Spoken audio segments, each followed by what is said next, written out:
What's up, everybody? The rock and roll gangster, old school Tony Carter is back. And I had got a special video request from my man's Batman Beyond 6'4" Goes Monk. Subscribe to that young brother. He got some good content, no nonsense, straight shooter to the point, like the OG himself. Batman Beyond Goes Monk. Subscribe, like, and share his shit.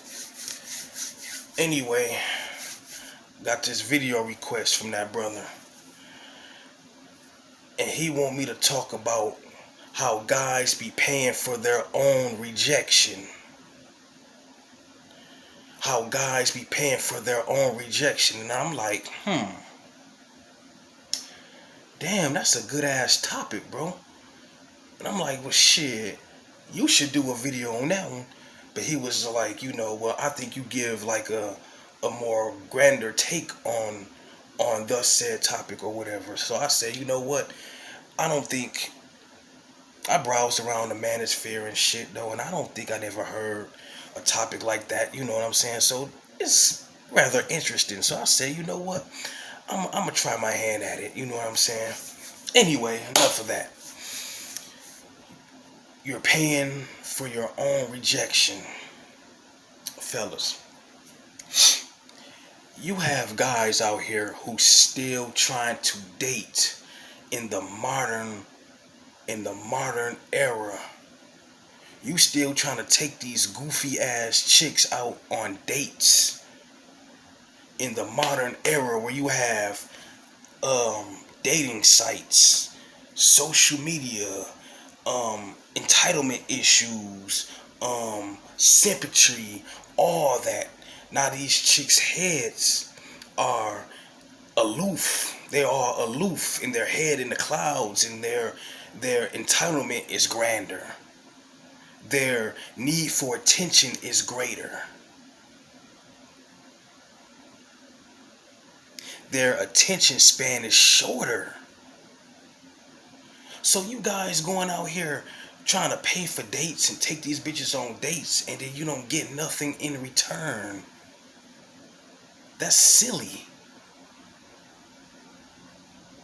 You don't even get the promise of sex, the possibility of sex. Shout out to Allen Roger Curry for that term. You don't even get the promise of sex, man. Now, I can understand if you guys going on dates and shit, and you tell a little shorty like, hey, you know what, I'll take you out, da-da-da-da, but, let's smash first, let's get it over with first. All the dopamine levels and all that shit, it's all awry or whatever. Let me get this nut off, let's get it in, da-da-da, I'll take you out, show you a great time, and we both have fun. Maybe we can do this again. But no, you simp ass niggas, y'all simp ass niggas want to do things the hard way.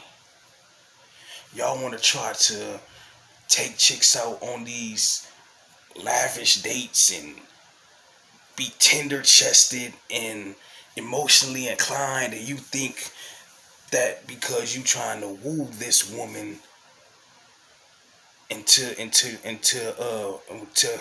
you trying to woo this woman, right, and win her affections and shit, you think that, I'm gonna do right by her, and I'm gonna try to woo her, and maybe I can get her love and affection.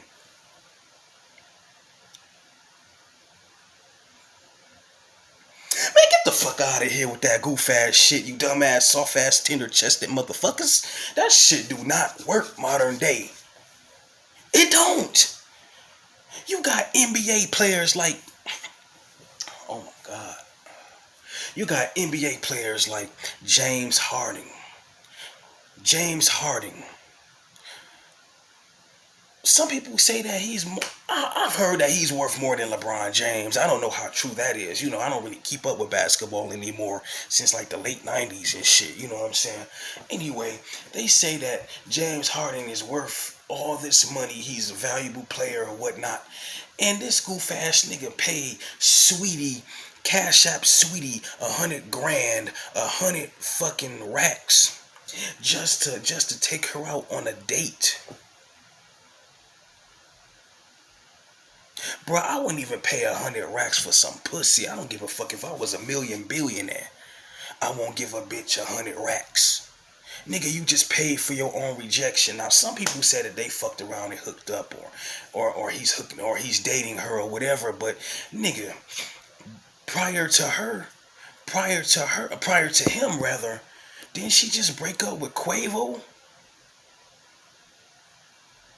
Ain't this the same bitch that say men should buy his woman a Birkin bag if he can't afford, or if he can't buy her a Birkin bag, then he's broke, or he's no good, or he don't love you, or some goof ass shit like that?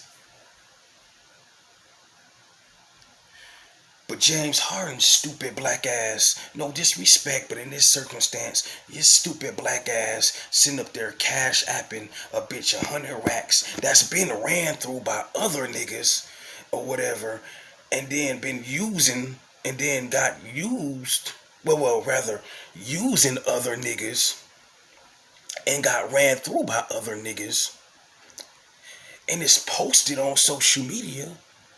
Everybody knows this. This is common knowledge by now. Anybody that have any type of semblance of social media literacy knows this shit about Sweetie and Quavo and shit. You see this shit and you still want to take the risk of being used, of being mentally abused, and emotionally manipulated and embarrassed and shit. Now I've heard that this I heard James Harden is not new to being a simp. He always was like splurging on women and all that shit or whatever. Though that's some sucker simp shit. I don't give a fuck who you are, or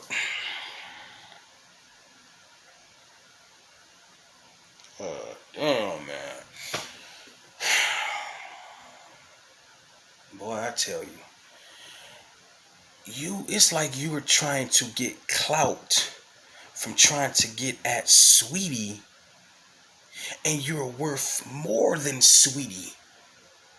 You are a multi-millionaire. That bitch should be trying to seek you out. Y'all thirsty bucket ass niggas, man. Y'all thirst bucket ass niggas. Never cease to amaze me, man. Paying for your own rejection. Then you got guys out here that's paying cell phone bills, rent, buying bitches clothes, taking care of bitches babies and shit. You know what I'm saying? And don't have no kids themselves, or they probably do have kids, but they don't really be in their kids' lives. But they want to take care of another bitch baby and shit, just to get into some whole pants and shit. To divide some whole thighs or something. But see, they be doing this goofy shit up front and don't require the bitch to do something in return. You know what I'm saying? They just going off the possibility of getting some pussy, or to the possibility to get this bitch attention and affection and shit. Now you got niggas paying for bitches' attention now. And that's the goofy shit about it. Fuck being a, listen. I remember back then in the 80s, the 90s, and the 2000s, right? Being a simp was the fucking, being a trick was the worst thing ever. But now, I'll be right back. We gonna do a part 2 to this. Old school out.